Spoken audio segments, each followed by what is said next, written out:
So I was reading an article on CNBC and they're saying the Great Resignation is set to continue. More than 1 in 5 Americans are quitting their job. It's up to 53% from 2021, and it makes perfect sense to me. I go by the name of Q. If you're unfamiliar, if you are familiar, shout out to you and welcome back. The Great Resignation, we've all heard about it. I've actually talked about it on my channel before, but let's go a little bit deeper. Like I said, more than 1 in 5 Americans, just about 1 in 5 to be specific, are changing new careers and trying to figure this thing out because it makes perfect sense. I talk about this often where it's like, if you're unhappy, if you're dissatisfied, if you want to make more money, sometimes all it takes is a simple job change. I talk about how I switched careers in 2019. I quit 4 jobs, and that was the best thing I did for my financial journey, for my life, for my future. And it was nerve-wracking, but I knew I had to do it. I knew it was necessary. Every time I changed jobs, my income increased significantly. I don't regret any of it. I look back and those years are already 3 years behind me. So think about it. Sometimes we sit in jobs that we don't like as much, right? Like every job we won't love. I understand that. Every job we will not love, but ultimately, you know, when you're trying to get your taste buds going, you've been doing the same thing over and over and over. It's a career you don't really like, you don't love. It's mind numbing, it's nerve wracking, it's annoying. You can't stand your coworkers, the management is trash. We know those jobs. So ultimately, all you gotta do is make a jump. Take that leap of faith, bet on yourself. Like I'm betting on myself every day, all day, because if I don't rely on me, I can't rely on the next person. Sometimes we leave our fate in the hands of other people, and that's a huge mistake. I'm gonna just say that. That's a huge mistake, leaving your fate in the hands of other people. Even if you work for somebody, yes, ultimately your fate is in the hands of another business owner, of another entrepreneur, and it's up to them to decide if their business model is solid enough, right? That's why we have jobs, because of entrepreneurs and business owners. They provide those jobs and opportunities for us, but ultimately once you get in there, it's up to you to stay proactive and always be ready to make a next jump if you have to. I look at every job as a stepping stone these days in order to get me where I want to go. I work on my side businesses outside of work, and while I'm at work, I work. That's it. They pay me my income. I get the income from my job and I invest it into everything I'm doing outside of work, which is why I always reference get more from your job than just a paycheck. I don't like my job that much. I definitely don't love my job, but it pays the bills. So when I go there, I don't feel no type of way. I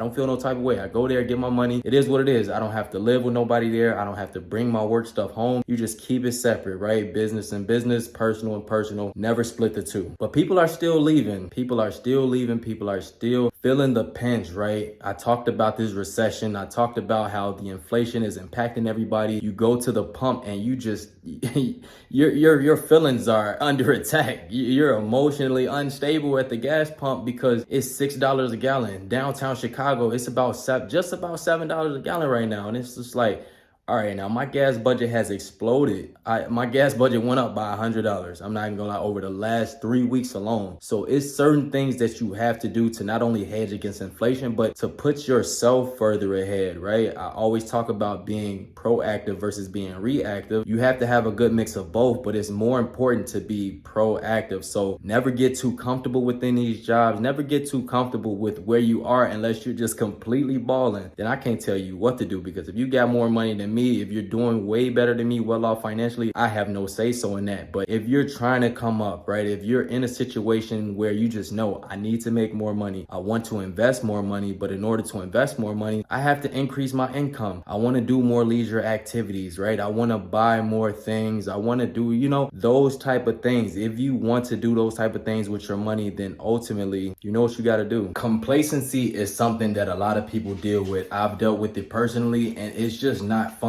After a while, you realize, like, man, I need a change. And you tell yourself these things over and over, but yet you do nothing about it. I was working at the dealership. I talk about this all the time, for 10 years. And I was comfortable. I was really, really comfortable. But after a while, I noticed my pay rate wasn't changing much. There was a glass ceiling over my head. There was no room for upward mobility. And I was still just chugging along, and, nothing was changing. So I had to change. And you can do the same exact thing. So one thing you want to do, like I always say, is update your resume and always be proactive. If you know somebody who works somewhere, check in with your friends and family members, check in with your coworkers or colleagues or anybody who you know may have another position handy for you. And that way you can always be on your toes, like stay networking, always be reaching out, keep your LinkedIn up to date, keep your Craigslist up to date, and just always keep your wheels turning, because at the end of the day, once you settle into that comfort, years can go by before you actually make the change that you want to make. And lastly, I'll leave you with this quote. quote because I love me a good quote. If you've been following me, you know I live by quotes, especially if it's simple and it's deep. And that quote goes, "The chains of habit are too weak to be felt until they are too strong to be broken."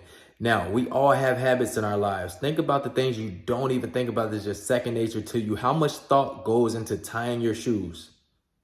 None at all. It's a habit. You don't even think about it. When you do these things, it lets you know how strong they are. You've been doing them for so long that you almost can't unlearn it. So it's certain things that you just have to unlearn and then relearn something new in its place. So that's what I want to leave y'all with, and hopefully that helps. This video was short, sweet, straight to the point because I understand how important this message is, and I want to keep delivering as much value as I can. Whatever length of time it is what it is. As long as you get the message, as long as my seed is planted, that's all that matters to me. Like this video if you like it. Subscribe to my channel if you haven't. Tell a friend and tell a friend to subscribe to my channel. Follow me on IG, Q Makes It Happen on Instagram. Go show your boy some love. And if you want to become a member of the Q Crew, it's my accountability group where you get more one-on-one with me, exclusive content, and it's also a way to support the channel. Click the join button down below. I'd love to have you over there. And until next week, I go by the name of Q. And like I always say, if Q can make it happen, you can make it happen. I'll holler at y'all next video. Peace.